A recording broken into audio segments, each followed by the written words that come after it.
The Rise Within exhibit featured at the Otis Johnson Cultural Arts Center captures mental health from a series of viewpoints. Yeah, and we are seeing exhibitions from Camille's perspective this morning. She joins us and now with a look at some pieces that have a lot of meaning. That's right, Tim, Kyle. Just looking around this room here at the Cultural Arts Center, you see so many different art mediums. I've seen quilts, I've seen blocks, I've just seen so much that really paints a picture of the struggles that we all go through, but especially these artists go through with their mental health battle. And I want to talk to one of the artists. She's also the second vice chair of the Telfair Museum's Friends of African American Art. Nakisha Jones is joining me now. How are you doing, Nakisha? It's amazing to be here. Thank you so much. Thank you for coming. Absolutely. Tell me about the Rise Within exhibit. We're going to talk about your painting in just a second because it's amazing. But I want to just hear about this exhibit and all you all hope people get out of it.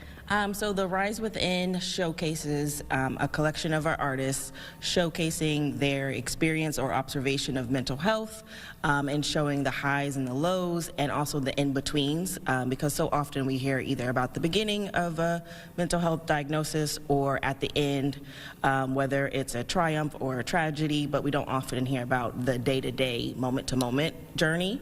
And so that's something we really wanted to highlight in this exhibit.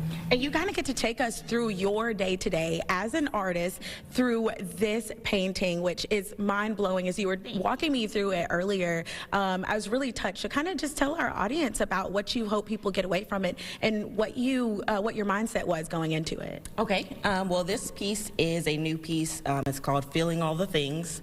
So often I'm asked like, oh, how are you doing? How's your day? How's life? Da, da, da. And depending on the day, my answer will change. But more recently, it's been like, hey, I'm feeling all the things, which means I am literally feeling all the things, and it's too much to explain to the person or even like know where to begin to break down of like how my day or life has been going.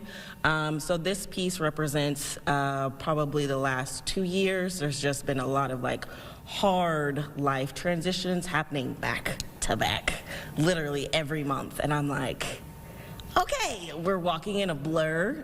So in a lot of my other pieces, I'm very detailed in the face, but in this piece, I was very intentional about visually making a blur across her face, but also showcasing like walking in a mental memory fog. And also the hands at the bottom represent just all the different things that are constantly grabbing my attention of like, hey, you gotta do this, you gotta do this. Hey, I need you to focus over here. I need you to do da da da da. And so it's like, hey, can I just get a break of like feeling all the things and just even trying to remember things from last week to earlier this morning to processing what I have to do next week.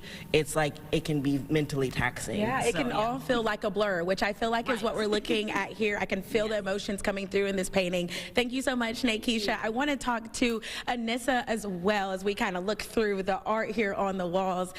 She decided to share her mental health journey through jewelry, which I think is so unique. Anissa, how are you? Hi, good morning. Really quickly, tell me about your piece here. You used jewelry to tell your story. Yes, that's my art. So I make some of my precious stone jewelry, and this features a woman figure in the center, and it's really about reclaiming my joys, so centering yourself and loving yourself. The main stone that you see there is rhodochrosite, which is a stone of love and healing wounds from the past.